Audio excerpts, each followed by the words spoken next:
Selamat malam, salam sejahtera saudara-saudara sekalian. Sebelum ini kita tertanya-tanya, apakah Anwar Musa akan masuk PAS? Bekas Ketua UMNO bahagian Ketere yang juga Presiden Pertubuhan Bukan Kerajaan NGO Mufakat Nasional MN, Tan Sri Anwar Musa tidak menolak kemungkinan akan menyertai salah satu parti politik yang telah membuat tawaran kepadanya sebelum ini. Anwar bagaimanapun berkata, beliau akan membuat penilaian untuk menyertai parti yang dilihat bertepatan dengan idealisme dan jiwa perjuangannya.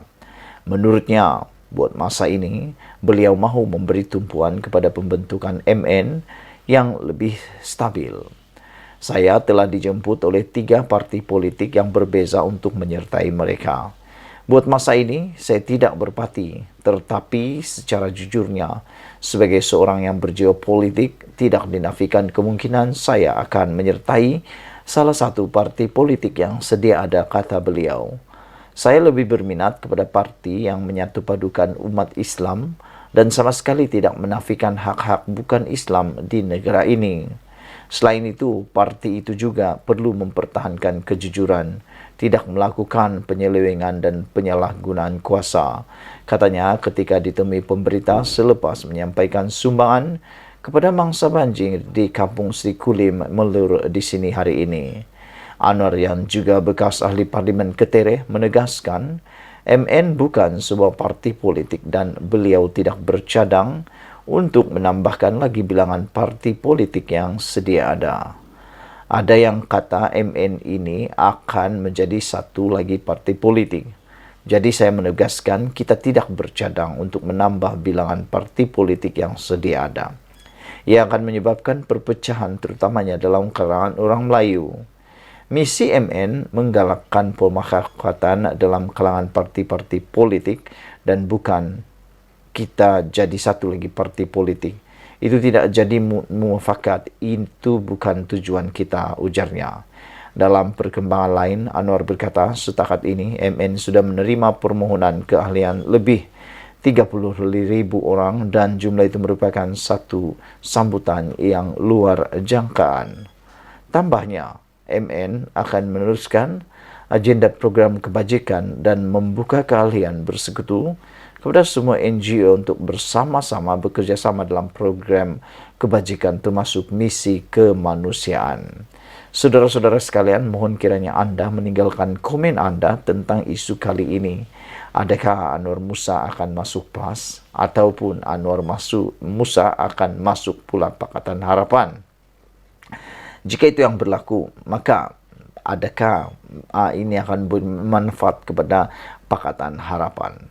Saudara-saudara sekalian, Anwar Musa seperti yang kita tahu adalah salah seorang daripada pemimpin yang sering kali melawan arus, pernah tidak dicalonkan dalam pilihan raya baru-baru ini.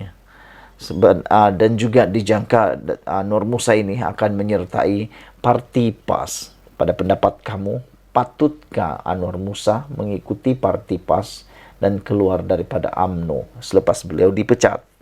Adakah beliau akan menyertai PAS dan apa keuntungannya menyertai PAS? Atau apakah apa yang dikatakan oleh Anwar Musa untuk tidak menjadikan MN ini sebagai parti politik benar-benar terjadi? Terima kasih kerana menonton channel ini. Jangan lupa tekan butang subscribe untuk mendapatkan isu-isu terkini dan membantu mengembangkan channel ini. Kita jumpa lagi. Selamat malam, salam sejahtera. Terima kasih kerana bersama dengan saya di Nazilin Unity Channel. Baiklah saudara-saudara sekalian, isu hangat pada malam ini ialah apabila Tun Mahathir Mohamad mula buka mulut, buka cerita tentang pelantikan Timbalan Perdana Menteri Zahid Hamidi. Sebelum kita teruskan, sila tekan butang subscribe untuk mendapatkan isu-isu terkini daripada channel saya ini. Baiklah saudara-saudara sekalian, Zahid tak sepatutnya dilantik Timbalan Perdana Menteri.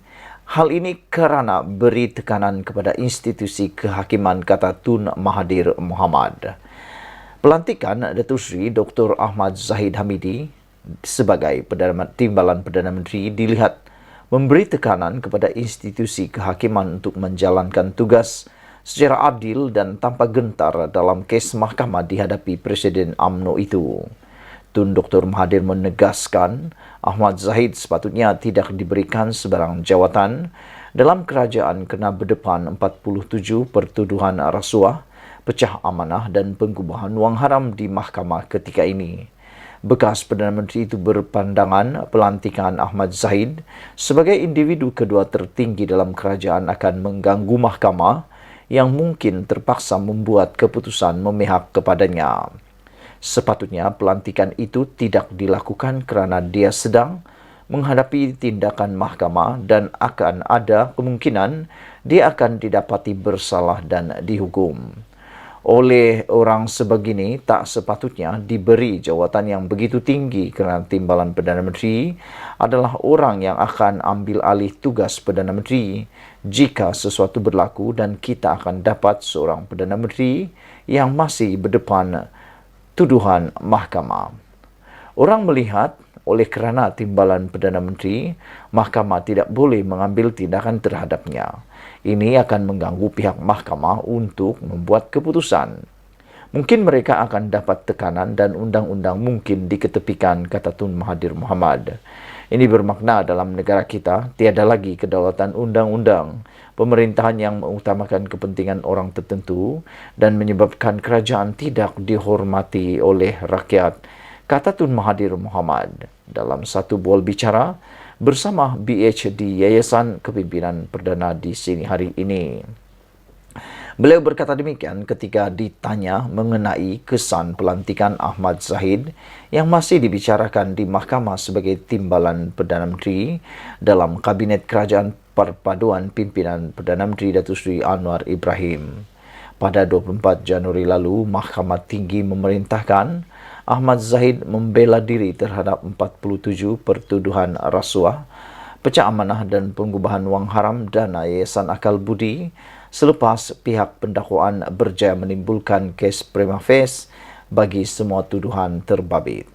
Mengulas lanjut, Dr. Mahathir menegaskan Ahmad Zahid juga sepatutnya meletak jawatan Presiden UMNO dan menolak lantikan sebagai timbalan Perdana Menteri selepas parti pimpinannya kalah teruk dalam pilihan raya ke-15 baru-baru ini. Dulu selepas PRU14, Datuk Seri Najib Razak sebagai Presiden UMNO selepas kalah dan kemungkinan dihadapkan ke mahkamah, dia letak jawatan. Sepatutnya Ahmad Zahid juga berbuat demikian kerana dia punya masalah yang sama dengan Najib, maka dia patut tak pegang apa-apa jawatan, kata Tun Mahathir Mohamad. Selepas itu, baru kita dapati mahkamah tidak terganggu dengan tekanan bahawa orang ini adalah pembesar dan undang-undang untuk pembesar tidak patut dikenakan seperti orang biasa, katanya lagi. Saudara-saudara, itulah buah mulut pendapat daripada Tun Mahathir. Kita ikuti terus ulasan yang seterusnya.